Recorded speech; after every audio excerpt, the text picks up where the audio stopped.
Kumusta at welcome sa ating session. Ngayon, pag-uusapan natin kung paano ba talaga mag-perform ng mga basic administrative tasks para sa Microsoft 365 Copilot agents. Isipin nyo to na parang isang builder's journey na disenyo para sa mga IT professionals na tulad ninyo. Mula sa paggawa ng pinakaunang agent nyo hanggang sa pag-manage ng buong life cycle nito, sasamahan ko kayo sa bawat hakbang. So ano ba ang mga dadaanan natin sa journey na to? Ito ang ating agenda. Magsisimula tayo sa pagbuo ng ating first agent gamit ang Copilot Chat. Tapos, titingnan natin kung paano naman mag-build para sa SharePoint. Pagkatapos niyan, isang napakahalagang topic, governance and approval. At syempre, kailangan nating pag-usapan ang buong agent lifecycle. At sa dulo, ibuod natin lahat sa ating key takeaways. Ready na ba kayo? Tara, simulan na natin! Ayan, simulan na natin ang unang yugto ng ating journey. Ang unang hakbang natin ay ang paggawa ng isang custom agent sa loob mismo ng Microsoft 365 Copilot Chat. At ang tool na gagamitin natin dito, walang iba kundi ang Copilot Studio. Dito talaga magsisimula ang lahat. Okay, so pagpasok natin sa Copilot Studio, may dalawang klase ng experience tayong pwedeng pagpilian. Una, yung tinatawag na light experience. Ito, dinisenyo talaga para sa mga business users. Yung mga kasamaan natin sa ibang departments na hindi naman kailangan maging programmers. Napakasimple ng user interface at ang gagamitin lang nila ay natural language. Sa kabilang banda, meron tayong full experience. Ito para na to sa ating mga developers. Dito na papasok yung mga advanced customization, mga enterprise-grade features, custom connectors at buong lifecycle management. So usapan natin ngayon, magfo-focus muna tayo dito sa light experience dahil ang goal natin ay i-empower ang ating business users. Ang ganda ng pagkakaroon ng dalawang option na to, di ba? Kasi yung mga simpleng solusyon, kayang-kaya na ng business users habang yung mga mas komplikadong agents, yon sa developers na natin ipapaubaya. Sa loob ng light experience, may dalawang paraan para makagawa ng agent. Pwede kang pumunta sa Describe tab. Dito, parang nakikipag-usap ka lang. Gagamit ka lang ng plain language, mga simpleng salita, para sabihin sa Copilot Studio kung ano yung gustong gawin ng agent mo. Yung pangalawang paraan naman ay sa Configure tab. Dito, pwede mong i-build o i-refine ng mano-mano, step-by-step yung agent mo. Ang maganda dito ay yung flexibility. Pwedeng magsimula sa natural language at saka i-fine-tune o pwede ring direkto manual configuration. Para mas maging konkreto, tingnan natin itong mga example prompts na pwede ninyong gamitin sa Describe tab. Halimbawa, para sa customer service, pwedeng-pwede mong sabihin na create an agent for product warranty and return policy questions. Para naman sa HR, build an agent for employee questions about vacation and sick leave. Isang napaka-common na use case sa IT support, make an agent to help users reset their passwords. O kaya, para sa training and development, create an agent that recommends training courses for new hires. At para sa internal comms, build an agent that answers questions about upcoming company events.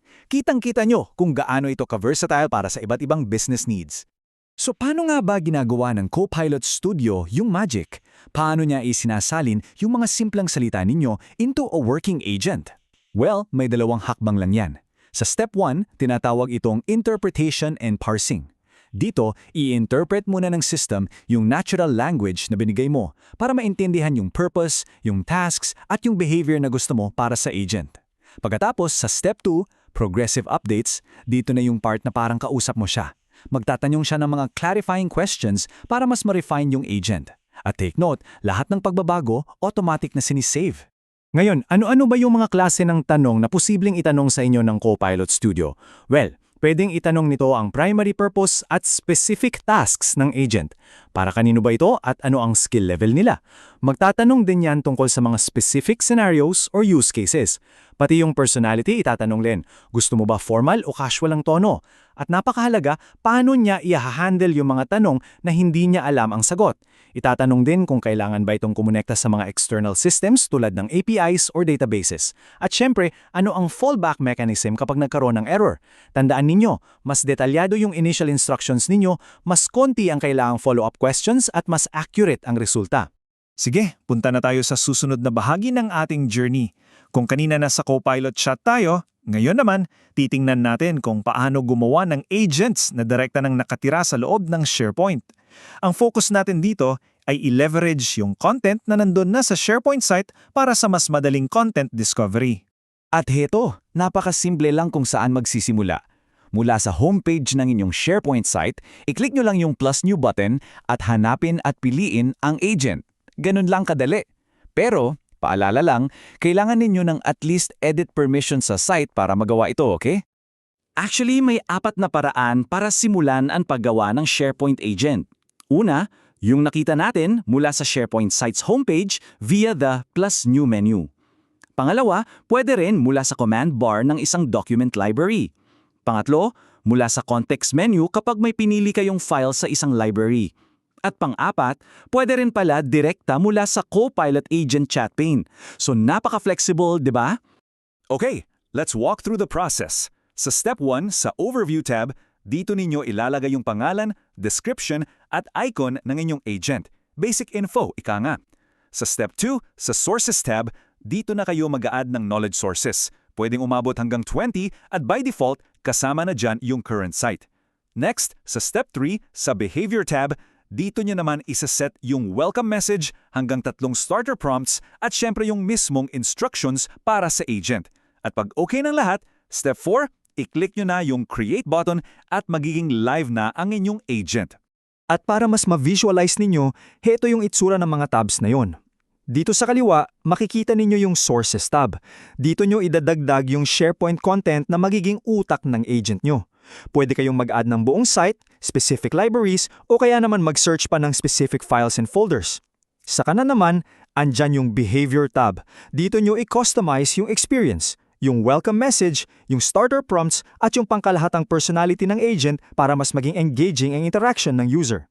So para mas malinaw ang pagkakaiba nilang dalawa, heto ang isang side-by-side comparison. Pagdating sa templates, available yan sa Copilot Studio para pabilisin ang pag-develop. Sa SharePoint tool, wala pa. Pagdating sa welcome message, isang magandang feature to sa SharePoint pero wala pa sa Copilot Chat Agent. Sa starter prompts, sa Copilot Studio, unlimited yan. Pero sa SharePoint, hanggang 3 lang. Sa instruction refinement, conversational at AI-assisted sa Copilot Studio, habang sa SharePoint, manual lang talaga. At para sa advanced capabilities tulad ng code interpreter at image generator, meron sa Copilot Studio pero wala pa sa SharePoint. So ano ang ibig sabihin nito? Magkaiba sila ng focus. Gamitin ang SharePoint para sa mabilisang Q&A agents na nakabase sa content ng isang site. Pero kung kailangan nyo ng mas complex na logic at integrations, doon na kayo sa Copilot Studio. At dito na tayo sa Guardian phase ng ating journey. Ito yung part na pag-uusapan natin kung bakit napakahalaga ng pamamahala at governance ng mga agents. Kailangan nating mahanap yung tamang balanse sa pagitan ng innovation at control, lalo na para masigurado ang security at compliance ng buong organisasyon. Ang ganda ng diagram na ito kasi pinapakita niya yung balancing act. Meron tayong 3 key stakeholders dito. Una, yung maker, na ang gusto ay mag-build ng tools para mapabilis ang trabaho. Pangalawa, yung CISO o Chief Information Security Officer na ang focus ay protektahan ang data at iwasan ang data exfiltration. At pangatlo, yung CIO o Chief Information Officer na gustong masigurong sumusunod ang lahat sa guidelines, may visibility siya at nakikita niya ang ROI. Ang governance ang nagsisilbing tulay para matugunan ang concerns nilang lahat. Bilang isang admin, may iba't ibang klase ng agents na kailangan ninyong i-manage. Una na dyan, yung custom agents. Ito yung mga ginawa natin kanina na may predefined instructions at kailangan ng admin approval. Sunod, ang shared agents na ginawa para magamit ng multiple users or groups. Meron ding first-party agents, ito yung mga gawa mismo ng Microsoft tulad ng researcher at analyst. Meron ding external agents na galing sa mga external developers or vendors. At manghuli, yung frontier agents. Ito yung mga experimental agents na gumagamit ng mga bago at advanced capabilities. Okay, silipin naman natin yung mismong approval process. Normally, may 3 stage ito. Ang Step 1 ay submission. Dito, yung user o developer ay magre-request ng approval, kasama ang detalye ng purpose at permissions ng agent. Ang Step 2 ay review. Dito napapasok yung mga admins at iba pang stakeholders tulad ng compliance officers para i-evaluate yung request. At ang Step 3 ay decision. Dito malalaman kung approved, rejected o kailangang ibalik para sa revision yung agent. Ito ang ating gatekeeping process para masigurong safe at compliant ang lahat ng agents na dinideploy. At ang maganda dito, Marami tayong tools sa Power Platform Admin Center for Governance. Unahin natin ang data policies. Dito ninyo minimanage yung mga connectors. So bilang admin, kaya ninyong i-block o i-allow kung anong data sources ang pwedeng gamitin. Meron ding sharing limits para hindi basta-basta ma-share yung mga non-certified solutions. Yung environment rules naman para i-guide yung mga makers sa mga safe na development environments. Meron ding maker onboarding para sa custom welcome messages. Yung advisor, nagbibigay yan ng recommendations on best practices. At yung catalog, ito yung central repository para sa mga certified connectors at templates. Lahat ng tools na to nagbibigay sa inyo ng granular control sa inyong environment. Para sa mas advanced na security, meron pa.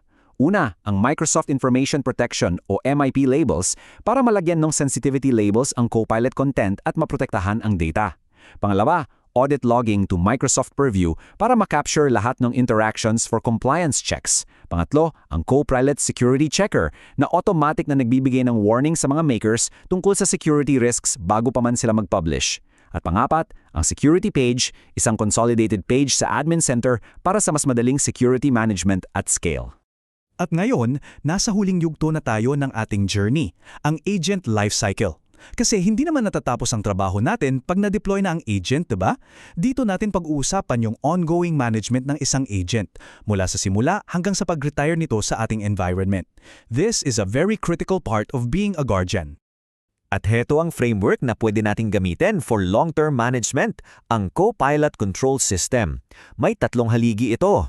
Una, security and governance, which covers data security, compliance at access controls. Pangalawa, management controls, kung saan sakop ang licensing, pag-approve ng agents at ang kanilang life cycle. At pangatlo, measurement and reporting, para matrack natin yung adoption, business value at syempre ang ROI. Ito yung ating holistic view para sa epektibong pamamahala. So ano ba talaga yung mga ginagawa sa lifecycle management? Una, kailangan nating i-track adoption. Gumamit tayo ng dashboards para makita kung sino ang gumagamit ng agent at gaano kadalas. Pangalawa, i-monitor performance para ma-identify yung mga errors at performance bottlenecks na kailangang ayusin. Pangatlo, at ito, napakahalaga, ang regular na pag-review permissions para masigurong tama lang at hindi sobra ang data access ng agent.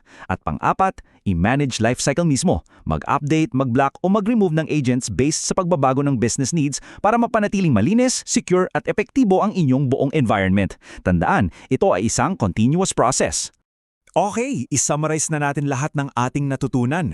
Ito na yung mga mahalagang kaalaman at skills na nakuha ninyo sa ating paglalakbay bilang isang Copilot Agent Builder. So, ito na ang buod ng inyong mga bagong skills. Una, sa creating agents, alam nyo na ngayon kung paano gumawa sa Copilot Studio para sa mas complex na use cases at sa SharePoint para sa mga site-specific na content. Pangalawa, sa testing and editing, naintindihan ninyo na ang continuous refinement ay susi para maging relevant at accurate ang isang agent. Pangatlo, sa managing access, alam nyo na kung paano gamitin ang M365 licensing at Power Platform roles para sa control. Pang-apat, sa governance and compliance, marunong na kayong gumamit ng admin centers para mag-enforce ng policies. At pang-lima, sa lifecycle management, kaya nyo nang i-monitor, i-update at i-retire ang mga agents para mapanatiling secure at efektibo ang inyong AI environment. At dito nagtatapos ang ating journey. For now, gamit ang lahat ng kaalaman na ito, iiwan ko sa inyo ang tanong na ito. Ngayong isa ka ng builder, ano ang una mong gagawin? Follow DX Labs for more.